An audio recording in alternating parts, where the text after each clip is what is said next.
Okay, so we've looked at this table before, which describes student income over a 5-year period in the United States.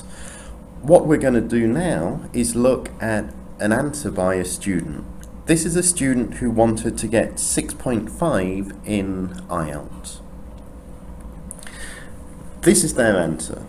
And as we look at the answer, we're going to think about each of the marking criteria to see if this student is on target. First of all, let's think about task achievement. When we're looking at task achievement, we're looking for a clear overview, and we're looking to make sure that the student gives some information about all of the different categories shown in the table. The word count for this is 181 words, which means it's over the 150, so there's no penalty. An important thing to remember is that if you copy from the question, those words are not counted. In this answer, it's not copied from the question. If we look here, we can see that they've changed the question enough to be able to explain what the table is about without using exactly the same words. When we look at the answer, we can see that there is an overview of the main trends, which is both in the body and in the conclusion of the answer. The student also provides some information about each of the main categories of sources of income, and there's some detail about each one. So in terms of task achievement, this answer is doing everything that it should be, and the student is on target. If we move on to think about coherence and cohesion, this is how well organized the question is and how effectively ideas are linked together. When we look at this answer, there is a logical organization. The student deals with each source of income in turn. But what's important is that the student doesn't just talk about the different sources of income individually, they try to show a relationship between them. And that's important.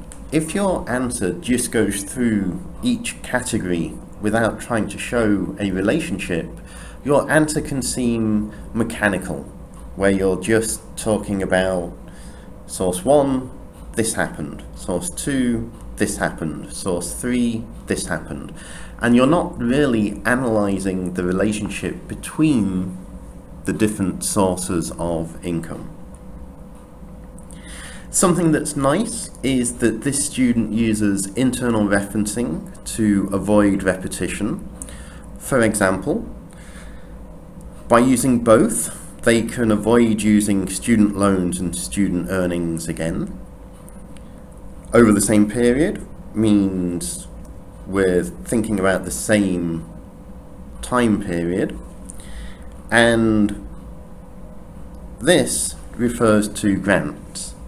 There's also good use of cohesive devices to connect ideas together.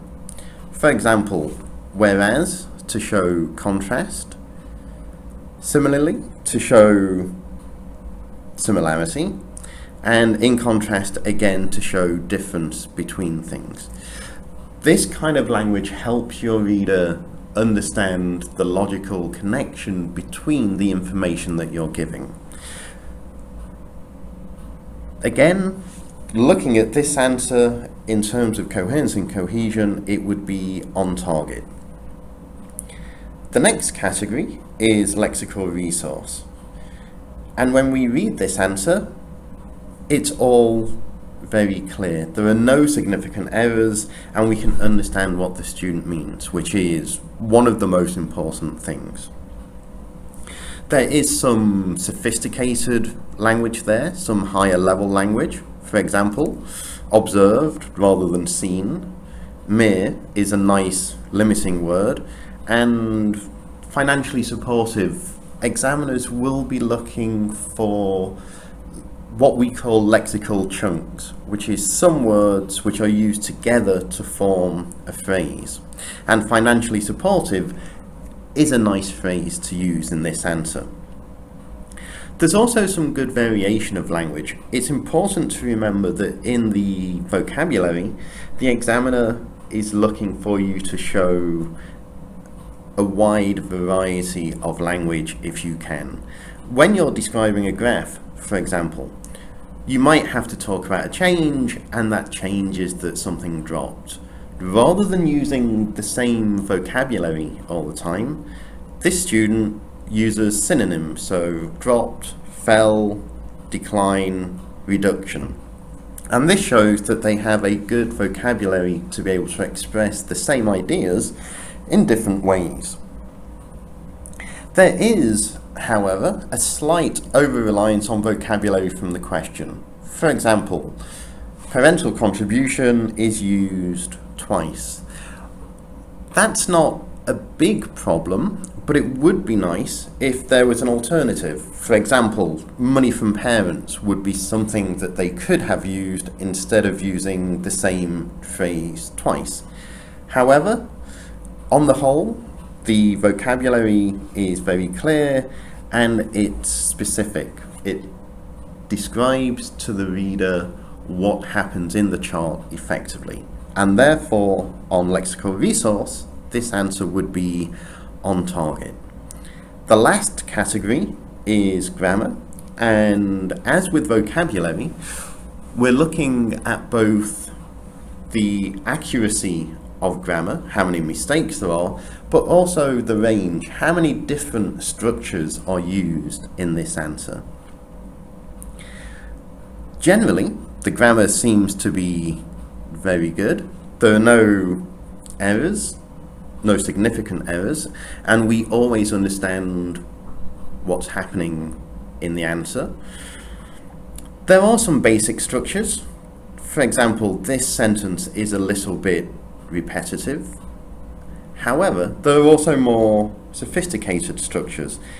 If we look at this example, we can see that first of all they describe the change using a verb, that the income had increased dramatically. But then in the second half of the sentence, they describe the change using a noun, describing it as a significant rise. And therefore, there's a variety in what they're saying. They're not just saying the same thing in the same way. We can see the same thing in this sentence, where they're using different structures to describe the same kind of change, which shows they've got a good knowledge of grammar. Therefore, in terms of grammar, again, this student would be on target. If they were hoping to get a 6.5, and if they produced this kind of answer in the exam, then they should be able to reach their target.